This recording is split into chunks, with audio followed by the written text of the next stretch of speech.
A lot going on in Ukraine, but also here in the United States, including on the southern border. And joining me now is Michael Knowles, host of the Michael Knowles Show. Michael, welcome back. Great to see you.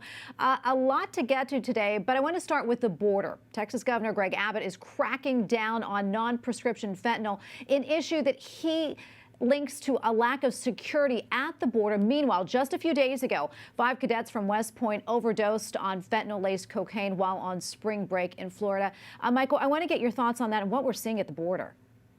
Well, these problems are connected. Lax border enforcement is going to exacerbate this problem. Weak criminal justice enforcement is going to exacerbate this problem. But I think what we are finally seeing as America enters its worst opioid crisis ever, one of the worst drug challenges that we've ever had in this country, it reminds us that drug dealing is not a victimless crime or a harmless crime, as people sometimes tell us. The average life expectancy in the United States is now declining. It's declined for several years because of deaths of despair, in particular, suicides and drug overdoses. This issue of drug overdoses has hit young Americans in particular. These are not victimless crimes, okay? And so when you look at an issue like the drug crisis, some people on the left and the right, frankly, will tell you, well, the solution is to legalize more drugs. That would seem to be insane. Many people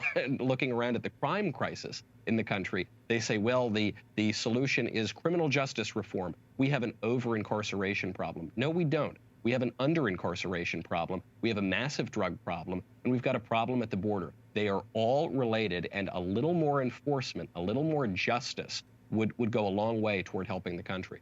Yeah, I want to go kind of veer to on a different note here. As you know, nearly all of us here in the U.S. are feeling pain at the pump with these soaring gas prices. Now, according to AAA, the national average is now $4.32 a gallon.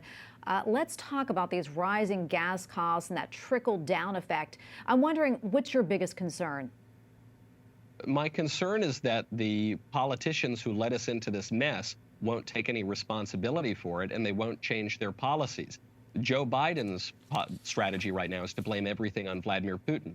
Obviously, the war in Ukraine has caused a surge in the gas prices, but gas was spiking long before Putin ever invaded Ukraine. It's spiking because of the energy policy of this president, Joe Biden. And so what you're seeing is a huge increase. Now, 52% higher gas prices today than they were 1 year ago. Meanwhile, Biden shuts down American energy production, shuts down the Keystone XL pipeline.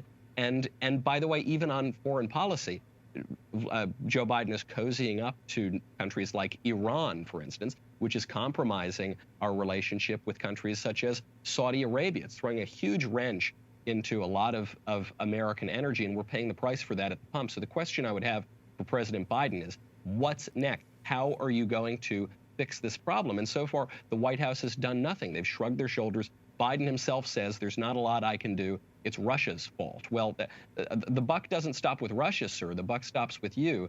And until we have a clear articulation of what's going on, we're not going to get any solution. Yeah, Michael, you mentioned Saudi Arabia, and according to the Wall Street Journal, the leaders of Saudi Arabia and the United Arab Emirates actually declined President Biden's phone calls to discuss oil. Help us unpack that, and what do you think that signals? Well, the reason for that is that Joe Biden has stabbed Saudi Arabia in the back and has cozied up to Saudi Arabia's enemy, Iran, for absolutely no reason. During the Obama administration, Obama and Biden cozied up to Iran and put Iran on the course toward getting a nuclear weapon. This scared Iran's rivals in the region, including Saudi Arabia. When President Trump came in, he pulled us out of the Iran agreement, which was the right policy. Now we're trying to go back into that under Biden's leadership. Joe Biden has been on the wrong side of every foreign policy issue for the past 20 or 30 years. He infamously said that a rising China was good for the whole world and would help the United States. We've seen how that policy has turned out. So we know how disastrous his policies have been on the domestic front, most notably when he blasphemously calls himself a Catholic while supporting heinous abortion policies up until the point of birth, practically, abortion on demand without apology. Well, that wrong-headedness, that lack of judgment applies to the foreign sphere as well. And so these errors, these unforced error after error, are compounding on themselves, and it's going to hurt the energy sector. It's already hurting the energy sector. It's hurting national security. It's hurting America's place in the world. Michael, we have probably about 30 seconds left or so, but curious what else you're following right now.